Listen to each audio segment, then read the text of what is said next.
నమస్తే, welcome to our channel A9 tasty cooking. ఈ రోజు మన టేస్టీ కుకింగ్ లో బెండకాయ ఫ్రైను జిగురు లేకుండా ఈజీగా ఎలా తయారు చేసుకోవాలో ఈ వీడియోలో అయితే చూసేద్దాం.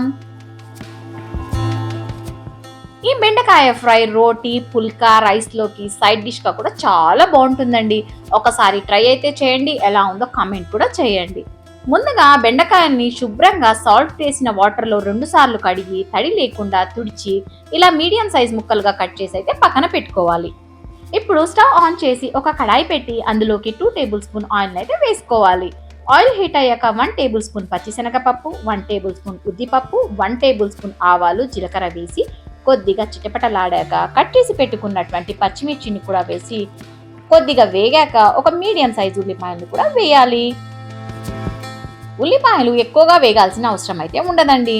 ఎందుకంటే మన బెండకాయలు వేసి బెండకాయలు వేగే టయానికి ఉల్లిపాయలు కూడా వేగిపోతాయి కాబట్టి ఎక్కువగా వేగాల్సిన అవసరం అయితే ఉండదు.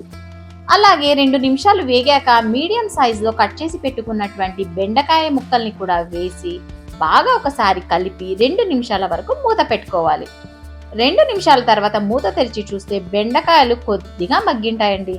అప్పుడు 2 రెమ్మల కరేపాకు, 1/2 టేబుల్ స్పూన్ పసుపు వేసుకొని ఒకసారి బాగా కలిపాక 6 వెల్లుల్లి రెమ్మల్ని ఇలా కొంచెం కచ్చా పచ్చాగా దంచి పెట్టుకున్నటువంటివి వేసుకోవాలి.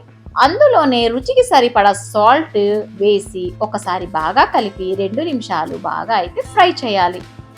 ఫ్రై 2 నిమిషాలు చేశాక అందులో 1/2 టేబుల్ స్పూన్ ధనియాల పౌడర్, 1/2 టేబుల్ స్పూన్ జీలకర్ర పౌడర్, 1.5 టేబుల్ స్పూన్ కారం వేసి కొద్దిసేపు సిమ్లో పెట్టుకొని కొద్దిగా వేగాక చివరలో కొద్దిగా కొత్తిమీర వేసుకొని దింపుకుంటే ఎలాంటి జిగురు లేకుండా ఉండే బెండకాయ ఫ్రై అయితే రెడీ అయినట్టేనండి.